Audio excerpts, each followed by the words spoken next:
Bonjour et bienvenue sur CDS Hautes-Alpes TV pour votre résumé quotidien des courses. Avant de commencer, laissez-moi vous présenter Gérard Avenel. Pour nous cette année, c'est une sorte de consultant. Il a été copilote sur les rallyes Monte-Carlo dans l'équipage numéro 233, Josso Avenel, en Renault 30 TS en 1980. Bonjour Gérard. Bonjour tout le monde. Alors, ce tracé du rallye Monte-Carlo 2021, qu'en pensez-vous ? Oui, moi je le trouve particulièrement joli parce qu'en fait, il ferait presque un trèfle dans notre département puisque un peu dans le Champ de Sort, demain un peu dans le bas du département vers la Drôme et pour le troisième jour, ce sera à l'est du département du côté de Fressigny à Saint-Clément. Donc il est bien réparti. Bon, il est évident que mon seul grand regret, je dirais, c'est qu'il est quand même un peu court.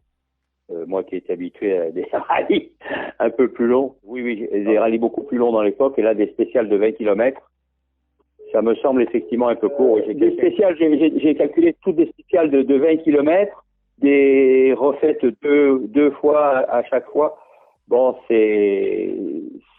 ça manquerait un petit peu de jus, mais je pense que ça va être une très très belle bagarre. En plus, le temps va être délicat. Il l'a été déjà aujourd'hui, on l'a vu avec le problème de l'eau sur la route et tout, de même que la petite sortie de route, j'appelle ça une petite sortie de route parce que Suninen heureusement n'est pas allé trop loin, les arbres l'ont arrêté avant qu'il fasse une cavalcade un peu plus importante. Mais pour moi, ce devrait être un très très bon rallye, mais surtout un très beau sprint. Voilà. Sébastien Jouyet tout à l'heure nous faisait part de ses ressentis, notamment sur les conditions météorologiques de demain, avec des spéciales qui commencent relativement tôt, à 6h30. Nous allons maintenant passer donc, du coup, au résumé de cette journée.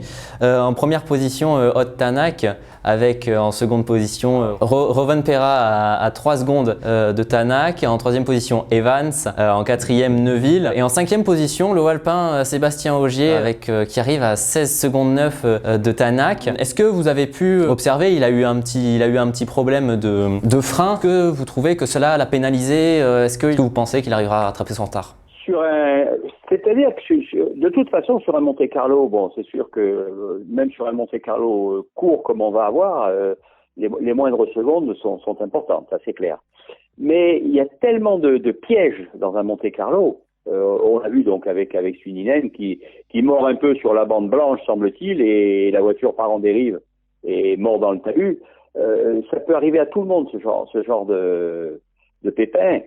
Donc, d'un côté, il faut aller très très vite dans un sprint, mais de l'autre côté, c'est pas l'essence même d'un Monte-Carlo. Un Monte-Carlo, d'habitude, c'est un rallye qui est long, parce que justement piégeux, et compte tenu des pièges, peut permettre aux gens de se rattraper quand ils ont fait une petite erreur. Tandis que là, il n'y aura pas de rattrapage possible. Donc, il va falloir aller d'une part très vite, mais d'autre part quand même assuré. Donc c'est un vrai paradoxe. Et je crois que ça va être quand même ce sera un Monte-Carlo très particulier, mais qui va avoir une certaine saveur et qui va peut-être révéler des pilotes audacieux et en même temps prudents. Est-ce possible? Je sais pas. Alors Thierry Neuville se dit content de cette journée, quelques petits ajustements à faire avec l'intercom, avec son nouveau coéquipier, son nouveau copilote. Que pensez-vous de ce nouveau copilote? Est-ce que vous trouvez qu'il est à la hauteur de Nicolas Gilsoul? Alors là, le copilote, il peut se révéler aussi bon, mais c'est vrai que bon, il faut quand même prendre comme le disait d'ailleurs Neuville à un moment, je l'ai entendu, c'est surtout le rythme qui est important. Quand on donne les notes, bon, j'ai une expérience de ce côté-là importante. C'est le problème de savoir donner la note au bon moment et tout. Et ça s'acquiert, je pense, avec l'âge. Donc, d'ailleurs, tous les grands pilotes ont gardé leur copilote pendant très longtemps.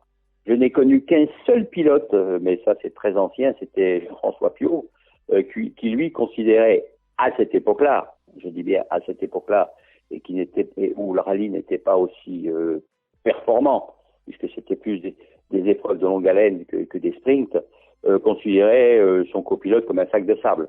Or ça, maintenant, c'est pas du tout ça. Le copilote a vraiment un rôle très pointu, très pointu quant à l'analyse du terrain au retour des notes des ouvreurs.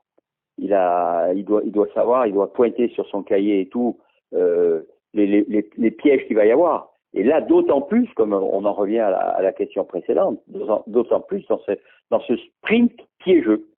Voilà. Nos équipes étaient sur place au parc fermé pour recueillir les propos de Thierry Neuville. Retour en images. Non, pas trop mal, mais effectivement. Après, voilà, comme je veux dire, on essaie d'améliorer la sonnerie de l'intercom et puis demain, on va faire notre rallye. Sébastien Ogier a eu un problème de frein, mais il ne faut pas s'affoler, nous dit-il. Demain, une spéciale compliquée pour lui, on le disait tout à l'heure.